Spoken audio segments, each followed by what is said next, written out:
আসসালামু আলাইকুম। আপনাদের সাথে আছি আমি সাদ্দাম হোসাইন। এখন হচ্ছে যে বিষয়টি নিয়ে আলোচনা করব সেটা হচ্ছে খুবই আমাদের একটি জনপ্রিয় ওষুধ। যেমন হচ্ছে আমাদের আমাশয় যেটা কষা বলা হয়, আমাশয় এবং হচ্ছে ডায়রিয়া হচ্ছে। এই ২ টার কারণে আমরা হচ্ছে এই ওষুধটা সবচেয়ে বেশি ব্যবহার করে থাকি এবং হচ্ছে ২ টা হচ্ছে চমৎকার হিসেবে কাজ করে। এবং ওষুধটার সম্বন্ধে যদি আমরা বলে থাকি সেটা হচ্ছে আপনাদের এমোডিস এবং এমোডিসের সেই অ্যাভোনাইট্রেটের ফ্লাজিল, ফিলমেট, তারপর হচ্ছে মেট্রেল, ট্রাইকোজিল এই বিভিন্ন নামে হচ্ছে এটি পাওয়া যায়। তো সবচেয়ে জনপ্রিয় হচ্ছে ফিলমেট, ট্রেমোডিস যেমন হচ্ছে ফ্লাজিল, মেট্রিল এই ওষুধগুলো সবচেয়ে জনপ্রিয় হিসেবে ব্যবহার করা হয়ে থাকে। এখন যদি বলি আমরা এই যে এমোডিসটা এটা হচ্ছে জেনেটিক নাম মেট্রোনিডাজল, এটা হচ্ছে ৮৫০ এমজি পাওয়া যায়।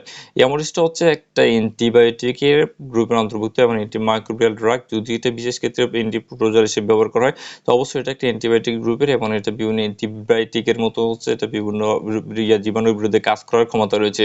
সেক্ষেত্রে হচ্ছে আপনার অ্যান্টিবায়োটিক হিসেবে এটা হচ্ছে আপনার খেতে হবে আপনাদের একটা নির্দিষ্ট কোর্স অনুসারে। যেমন হচ্ছে এটা আমরা যেটা করি হচ্ছে সেটা হচ্ছে আমাদের আমার শতক ডায়ের ক্ষেত্রে ২ টা ৩ টা খেয়ে আমরা বন্ধ করে দিই। কিন্তু আসলে এটা করা যাবে না যদি এটাতে তাহলে রেজিস্ট্যান্স দেখা দিবে।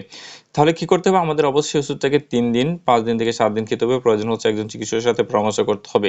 যদি এটাকে রেজিস্ট্যান্স করা হয় তাহলে বিভিন্ন সময় আমাদের অনেক জীবাণুর কারণে আমরা মৃত্যু হতে পারে। এটা হচ্ছে বর্তমান হচ্ছে যে অ্যান্টিবায়োটিক যে ওষুধগুলো আপনাদের যে ওষুধের প্যাকেটের উপরে সেখানে হচ্ছে লাল রং এর একটি ছাপার উপরে অ্যান্টিবায়োটিক লেখা থাকে। তাহলে যেই ওষুধের প্যাকেটগুলোতে আপনারা হচ্ছে দেখবেন যে লাল রঙের ছাপাতে বা অ্যান্টিবায়োটিক লেখা হচ্ছে সেই ওষুধগুলো অবশ্যই আপনাকে একজন চিকিৎসকের পরামর্শ মোতাবেক আপনাকে একটি কোর্স সম্পূর্ণ করতে হবে।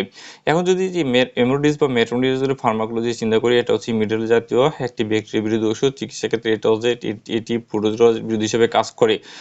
এনারোবিক জীবাণু দ্বারা মেট্রোনিডাজোলের যে 5 নাইট্রো গ্রুপটি বিজারিত হয়ে থাকে এবং পর্যবেক্ষণে দেখা গেছে যে এই বিজারিত মেট্রোনিডাজোল এনারোবিক জীবাণু ডিএনএ এর উপর হচ্ছে কাজ করে ব্যাকটেরিওসাইডাল কার্যকারিতা দেয় এবং সেটাকে মেরে ফেলে। এখন যদি আমরা বলি যে হচ্ছে এটা কি কাজে ব্যবহার করা হচ্ছে, কি রোগের ক্ষেত্রে? প্রথম হচ্ছে যদি আমরা এনারোবিক ব্যাকটেরিয়া জনিত বিশেষ করে ব্যাকটেরিয়েট এমন হচ্ছে এনারোবিক স্ট্রেপ্টোকক্কাই অস্ত্রোপচারের পরবর্তী সংক্রমণের প্রতিরোধে এটা ব্যবহার করা হয়ে থাকে। এনারোবিক জীবাণু দ্বারা সংক্ষিপ্ত septicaemia, bacteria, peritonitis, brain abscess, pelvic serositis এবং অস্ত্রোপচার পরবর্তী ক্ষতের সংক্রমণের চিকিৎসাতে হচ্ছে ব্যবহার করা হয়ে থাকে। তারপর হচ্ছে ইউরোজেনিটাল ট্রাইকোমোনাসিসের চিকিৎসায় ব্যাকটেরিয়ালস ভ্যাজাইনাসিস নন স্পেসিফিক যেটা হচ্ছে ভ্যাজাইনাসিস হিসেবে পরিচিত। তারপর হচ্ছে সকল ধরনের হচ্ছে আপনার এমিবিয়াসিস যেটা হচ্ছে ইন্টেস্টাইনাল অথবা এক্সট্রা ইন্টেস্টাইনাল এমন হচ্ছে লক্ষণহীন কিছু সিস্ট গ্রহণকারী অবস্থা, জিয়ার্ডিয়াসিস, তীব্র আলসারেটিভ জিঞ্জিভাইটিসের ক্ষেত্রে অ্যানোরিক জীবাণু দ্বারা সংক্রমিত পায়ের গায়ে এমন হচ্ছে প্রেসার সোর্সের কারণে এমন হচ্ছে অ্যানোরিক জীবাণু দ্বারা হচ্ছে দাঁতের তীব্র সংক্রমণ হয়ে থাকলে অ্যান্টিবায়োটিক ব্যবহারের জনিত এটাও সিটোমেমব্রানাস কোলাইটিসের ক্ষেত্রে ব্যবহার করা হয়ে থাকে। এবং যেটার মাত্রা বলি সেটা কিভাবে খাবে তাহলে হচ্ছে আপনার যে প্রাপ্তবয়স্ক ১০ বছরের উপরে প্রাপ্তবয়স্ক এমন হচ্ছে ১০ বছরের উপরে যদি হচ্ছে আপনার ট্রাইকোমোনিয়াসিস হয়ে থাকে সেক্ষেত্রে হচ্ছে ২০০ মিলিগ্রাম করে ৩ বার অথবা ৪০০ মিলিগ্রাম করে ২ বার চিকিৎসার সময়কাল আপনাকে ৭ দিন খেতে হবে এবং হচ্ছে ৮০০ মিলিগ্রাম করে প্রতিদিন সকালে এবং এবং হচ্ছে ১ থেকে ২ গ্রাম করে প্রতি রাত্রে চিকিৎসা সময়কাল হচ্ছে আপনাকে ২ দিন হচ্ছে ২ গ্রাম একক মাত্রা হিসেবে চিকিৎসা সময়কাল হচ্ছে আপনার একদিন সেটি খেতে পারেন। তারপর হচ্ছে আমরা ট্রাইকোমোনাসিসের ক্ষেত্রে যদি বাচ্চা হয় সেক্ষেত্রে হচ্ছে বাচ্চার বয়স যদি ৭ থেকে ১০ বছর হয় সেক্ষেত্রে ১০০ মিলিগ্রাম করে ৩ বার, ৩ থেকে ৭ বছর যদি হয় সেক্ষেত্রে ১০০ মিলিগ্রাম করে ২ বার এবং হচ্ছে ১ থেকে যদি ৩ বছর হয়ে থাকে সেক্ষেত্রে হচ্ছে ৫০ মিলিগ্রাম করে আপনাকে ৩ বার খেতে দিতে হবে।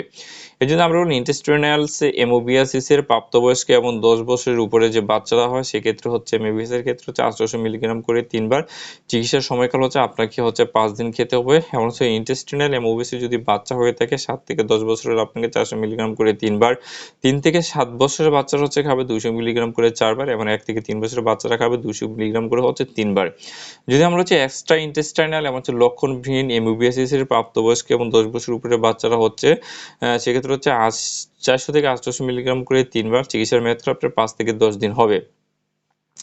এক্সট্রা ইন্টেস্টিনাল যেমন লক্ষণবিহীন এমোবিয়াসিসের ক্ষেত্রে যদি বাচ্চা হয় ৭ থেকে ১০ বছর যদি হয় সেক্ষেত্রে ২০০ থেকে ৪০০ মিলিগ্রাম ৩ বার, ৩ থেকে ৭ বছর হলে ১০০ থেকে ২০০ মিলিগ্রাম করে ৪ বার, ১ থেকে ৩ বছর হলে ১০০ থেকে ২০০ মিলিগ্রাম করে আপনাকে ৩ বার খেতে হবে। যদি আমরা জিআরডিসির ক্ষেত্রে প্রাপ্তবয়স্ক এবং ১০ বছর প্রাপ্তবয়স্ক অথবা হচ্ছে যাদের উপর ১০ বছর উপরে যে বাচ্চা বলে সেক্ষেত্রে দৈনিক ২ গ্রাম করে ১ বার চিকিৎসার সময়কাল হচ্ছে আপনার ৩ দিন। আর হচ্ছে জিআরডিসির যদি বাচ্চা হয়ে থাকে তাহলে ৭ থেকে ১০ বছর হচ্ছে ১ গ্রাম করে ১ বার, ৩ থেকে ৭ বছর যদি হয় ৬০০ থেকে ৮০০ মিলিগ্রাম করে ১ বার এবং হচ্ছে ১ থেকে যদি ৩ বছর হয় সেক্ষেত্রে হচ্ছে ৫০০ মিলিগ্রাম করে আপনি একবার খেতে পারে। তীব্র আলসারেটিভ জিঞ্জিভাইটিস প্রাপ্তবয়স্ক এবং হচ্ছে ১০ বছরের উপরে হলে ২০০ মিলিগ্রাম করে ৩ বার চিকিৎসার মেয়াদকাল হবে 3 দিন। তীব্র আলসারেটিভ জিঞ্জিভাইটিসের বাচ্চা থেকে 7 থেকে 10 বছরের 100 মিলিগ্রাম করে হচ্ছে 3 বার, 3 থেকে 7 বছরের হচ্ছে 100 মিলিগ্রাম করে 2 বার, এবং হচ্ছে 1 থেকে 3 বছর হচ্ছে 50 মিলিগ্রাম করে 3 বার। দাঁতের তীব্র সংক্রমণের প্রাপ্তবয়স্ক এবং 10 বছরের উপরে, যেটা আমরা সবচেয়ে বেশি ক্ষেত্রে দাঁতের তীব্র সংক্রমণে, সেখানে হচ্ছে আমরা 400 মিলিগ্রাম করে 2 বার, চিকিৎসার মেয়াদকাল 7 দিন হবে। যদি আপনার 2 গ্রাম একক মাত্রা হিসেবে গ্রহণ করেন সেক্ষেত্রে চিকিৎসার মেয়াদকাল হবে আপনার 1 দিন। এমন হচ্ছে পায়ের গায়ে এমন হচ্ছে প্রেসারের সোর্স প্রাপ্তবয়স্ক এবং 10 বছরের উপর যে বাচ্চাদের ক্ষেত্রে, সেখানে হচ্ছে 400 মিলিগ্রাম করে 3 বার, চিকিৎসার মেয়াদকাল হয়ে যাবে 7 দিন এবং 7 দিন। অ্যানোরিক ইনফেকশন প্রাপ্তবয়স্ক এবং 10 বছরের উপরে বাচ্চা, সেক্ষেত্রে প্রারম্ভিক মাত্রা 800 মিলিগ্রাম করে 800 মিলিগ্রাম এবং পরবর্তীতে 400 মিলিগ্রাম করে দিনে 3 বার, চিকিৎসার সময়কাল হয়ে যাবে আপনাকে 7 দিন। অ্যানোরিক ইনফেকশনের বাচ্চা হচ্ছে সেক্ষেত্রে 1 থেকে 10 বছর হচ্ছে 7.5 মিলিগ্রাম পার কেজি করে 3 বার। আর সার্জিক্যাল প্রোফাইল্যাক্সিস প্রাপ্তবয়স্ক 10 বছরের উপরে সার্জারির 24 ঘন্টা পূর্বে 400 মিলিগ্রাম করে দিন 3 বার, চিকিৎসার সময়কাল হবে 7 দিন। আর হচ্ছে সার্জিক্যাল প্রোডাক্টোসিস যদি বাচ্চা হয়ে থাকে 1 থেকে 10 বছরের বাচ্চা, সেক্ষেত্রে হচ্ছে 7.5 মিলিগ্রাম করে পার কেজিতে দিনে 3 বার করে দিতে হবে, এবং হতে হবে একজন চিকিৎসকের পরামর্শ মোতাবেক যেভাবে আপনাকে প্রেসক্রিপশন করে আপনি সেভাবে ওষুধ খেতে পারবেন। যদি অন্য ওষুধের সাথে মিথস্ক্রিয়ার কথা যদি আমরা চিন্তা করি বা অন্য ওষুধের সাথে কি রিয়েকশন দেখা দেয় সেটা যদি বলি, আমরা হচ্ছে ডাইসালফাইরামের ক্ষেত্রে মেট্রোনিডাজল এবং ডালসাইফারাম একসাথে ব্যবহার করলে মানসিক প্রতিক্রিয়া রুদ্ধ হতে পারে বলে রিপোর্ট পাওয়া গিয়েছে। অ্যালকোহলের সাথে খেলে এটা কি হতে পারে? যদি আপনি অ্যালকোহলের সাথে মেট্রোনিডাজল খান সেক্ষেত্রে হচ্ছে চিকিৎসা চলাকালীন সময় এবং শেষ হবার অন্তত 1 দিন পর রোগীর হচ্ছে অ্যালকোহল জাতীয় পানি সেবন করা থেকে অবশ্যই বিরত থাকতে পরামর্শ দেওয়া হয়ে থাকে। দ্বিতীয়ভাবে কারণ হচ্ছে সেটা ডাইসালফাইরামের প্রতিক্রিয়া, যেমন অ্যানবাস্ট্রাস ইফেক্টেড ত্বকে অত্যাধিক রক্ত সরবরাহ, বমি, রিসপন্স কমন এসে হতে পারে। তারপর হচ্ছে আমরা অ্যান্টিকোয়াগুলেন্ট চিকিৎসা ওয়ারফারিন জাতীয় ওষুধের সাথে এটা হচ্ছে সেক্ষেত্রে হেপাটিক ক্যাটাবলিজম কমে যায়, কারণ হচ্ছে অ্যান্টিকোয়াগুলেন্ট এর প্রভাব বৃদ্ধি পায় এবং হচ্ছে রক্তক্ষরণের সম্ভাবনা হচ্ছে বেড়ে যায়। মেট্রোনিডাজল এর সাথে হচ্ছে দেওয়া হলে নিয়মিত প্রথম স্টেপ পর্যবেক্ষণ করতে হবে এবং অ্যান্টিকোয়াগুলেন্টের মাত্রাটাকে সমন্বয় করতে হবে। লিথিয়াম জাতীয় ওষুধের ক্ষেত্রে হচ্ছে মেট্রোনিডাজল রক্তের প্লাজমাতে লিথিয়ামের মাত্রা বৃদ্ধি পেতে পারে, এমন হচ্ছে সাইক্লোস্পোরিন ওষুধ, যেটাতে বাচ্চাদের যেটা হচ্ছে পেট ব্যথার ওষুধ হিসেবে পরিচিত, সেটা হচ্ছে সেরামিয়া, সাইক্লোস্পোরিন এবং কিরোটিনের মাত্রা নিবিড়ভাবে পর্যবেক্ষণ করতে হবে মেট্রোনিডাজলের সাথে যদি দেওয়া হয়ে থাকে। আমরা যদি ফেনাট্রিন অথবা ফেনোবারবিটালের সাথে মেট্রোনিডাজল হয় সেক্ষেত্রে মেট্রোনিডাজল নিঃসরণের মাত্রা বেড়ে যায়, প্লাজমাতে পরিমাণটা হচ্ছে কমে যায়।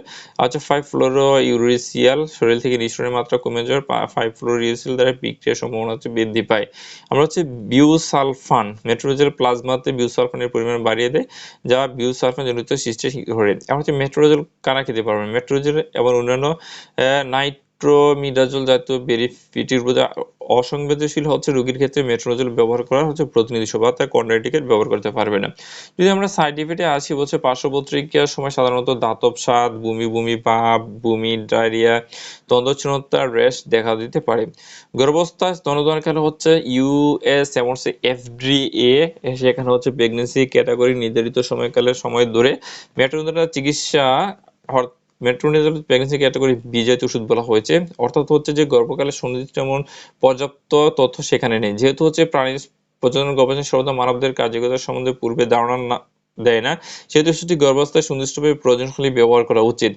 মেট্রোনিডাজল স্তনদুগ্ধে নিঃসরিত হয়, সুতরাং স্তনদানের মায়ের ক্ষেত্রে মেট্রোনিডাজল ব্যবহারের সতর্কতা অবশ্যই অবলম্বন করতে হবে।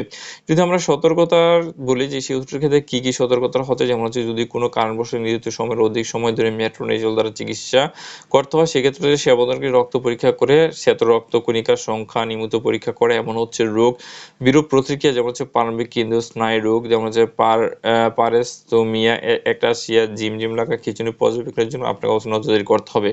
মেট্রোনিডাজল হেপাটিক এবং এনসেফালোপ্যাথি রোগীদের সতর্কতার সাথে প্রয়োগ করা উচিত। হাড় রোগীদের সতর্ক করা উচিত যে মেট্রোনিডাজল মূত্রকে ডার্ক করতে পারে, সেটা হচ্ছে কালারটাকে আপনাকে ডার্ক করে দিতে পারে। যদি হচ্ছে বিশেষ ক্ষেত্রে ব্যবহারের কথা আমরা বলি, এখানে হচ্ছে যে যকৃতের সমস্যা যদি বলি, মেট্রোনিডাজল বিভাগ প্রধানত যকৃতের জারণ দ্বারা হয়ে থাকে।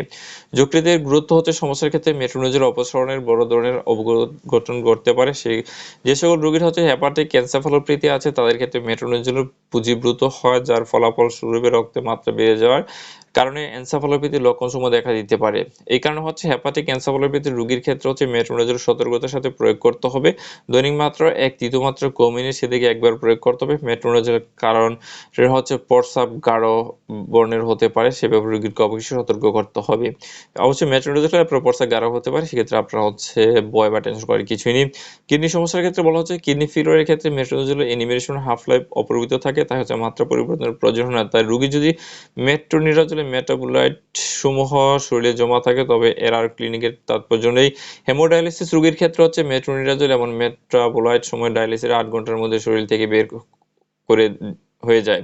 এই কারণে হচ্ছে মেটাবোলাইজ করার সাথে পুনরায় মেট্রোনিডাজল দিতে হবে। ইন্টারন্যাশনাল পেরিটোনিয়াল ডায়ালিসিস ডিআইডিপি অর্থাৎ কনসিয়াস অ্যাম্বুলেটরি পেরিটোনিয়াল ডায়ালিসিস সিএসপিডি রোগীর ক্ষেত্রে হচ্ছে মেট্রোনিডাজলের মাত্রা কোনরূপ সমন্বয় করতে হবে না। মাত্রার দিকে যদি আপনি অতিরিক্ত মাত্রায় যদি সেটা খান, সেক্ষেত্রে হচ্ছে আপনার কি সমস্যা হতে পারে, সেখানে হচ্ছে হত্যা এবং দুর্ঘটনাজনিত ক্ষেত্রে হচ্ছে মেট্রোনিডাজল সর্বোচ্চ 12 গ্রাম সেবনের রিপোর্ট পাওয়া গেছে। লক্ষণসমূহ হচ্ছে বমি, অ্যাটাক্সিয়া, সামান্য বিভ্রান্তি, হ্যালুসিনেশন ব্যবস্থার মতো। মেট্রোনিডাজলের বিষ ক্রয়ের কোনো প্রতিষেধক নেই। অতিরিক্ত পরিমাণে সেবন করে উপসর্গ কেমন সহায়ক চিকিৎসা আপনাকে অবশ্যই দিতে হবে। সেক্ষেত্রে বলা হয়েছে যে হত্যা দুর্ঘটনাজনিত ক্ষেত্রে হচ্ছে মেট্রোনিডাজল এর সর্বোচ্চ 12 মিলিগ্রাম সেবন করে রিপোর্ট পাওয়া গেছে। তাহলে হচ্ছে সেটার বেশি অতিরিক্ত খাওয়া থেকে আপনাকে অবশ্যই সাবধান থাকতে হবে। এবং এটা হচ্ছে সর্বশেষ যেটা বলবো সেটা থেরাপিউটিক ক্লাসটা, অর্থাৎ সেটা কোন গ্রুপের ওষুধ, সেটা হচ্ছে খুবই হচ্ছে যেমন হচ্ছে সেটা হচ্ছে এমিবিএসাইটিস, সেটা হচ্ছে অ্যান্টিডায়রিয়াল অ্যান্টিপ্রোটোজোয়াল ওষুধ। তাহলে অ্যান্টিডায়রিয়াল গ্রুপের একটি ওষুধ আপনার সেটা ডায়রিয়া চিকিৎসা ক্ষেত্রেও ব্যবহার করা যেতে পারে। হচ্ছে আমাদের যে কমন হচ্ছে অ্যামোডিস বা মেট্রোনিডাজল নিয়ে হচ্ছে বিস্তারিত আলোচনা অবশ্যই ভিডিওতে সম্পূর্ণরূপে যারা দেখেন তারা হচ্ছে মেট্রোনিডাজলের যে ডোজ সম্বন্ধে বা কিভাবে আপনার বাচ্চাকে খাওয়াবেন এবং সেটা কতদিন কোন ওষুধে কিভাবে খাওয়াবেন সেটা সম্বন্ধে একটা বিস্তার ধারণা আপনারা পেয়ে যাবেন। অবশ্যই ভিডিওতে লাইক করবেন, কমেন্টস করবেন এবং হচ্ছে ভিডিওটি শেয়ার করে দেবেন এবং প্রয়োজন আপনার কমেন্টসে প্রশ্ন করতে পারেন। অবশ্যই পরবর্তী ভিডিও নিয়ে ফিরে আসবো খুব শীঘ্রই। সে পর্যন্ত ভালো থাকুন, সুস্থ থাকুন, বিদায় নিচ্ছি। আল্লাহ হাফেজ।